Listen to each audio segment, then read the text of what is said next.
5 major types of qualitative data analysis.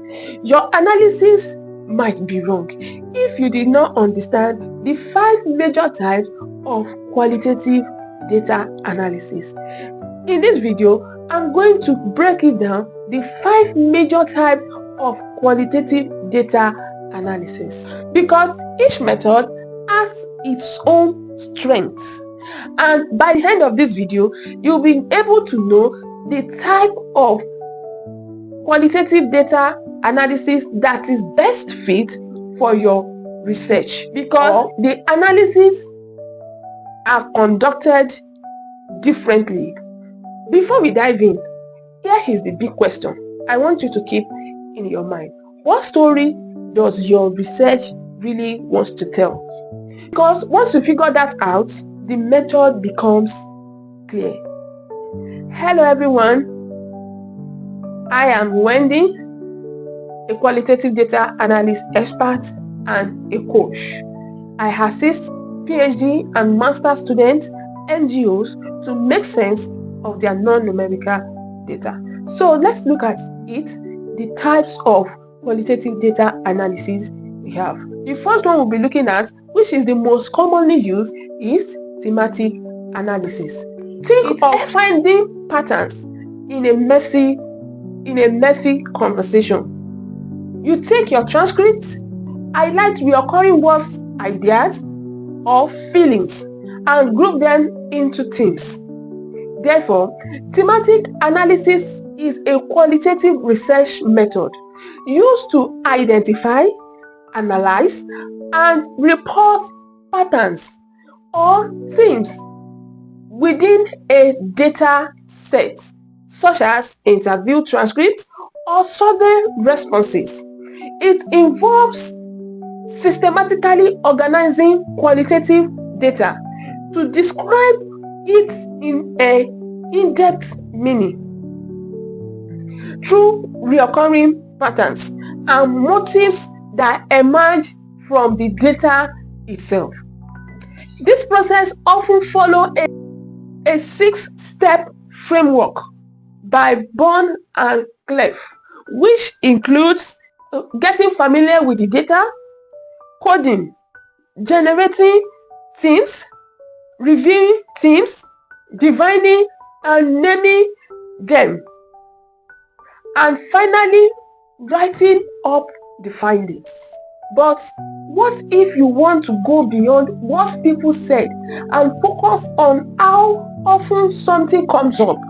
And there goes for number 2, which is content analysis. This is where content analysis shines. Here, you break your data into categories. It involves little calculations, such as frequency table. For example, if you are analyzing tweets about a political event, you can measure how often certain words or emotions appears. It gives you both structure and index. Now let's get it a little bit deeper. What if you are interested in what is being said more, or how it is being said? So this takes us to discourse analysis, and discourse analysis focuses on people's language, tone, and context. It digs into power dynamics, culture, and social meaning. For example, let's look at studying how doctor talks to patients. It isn't just about the medical advice. It is about the tone, the authority, and the subtle ways language shapes relationship.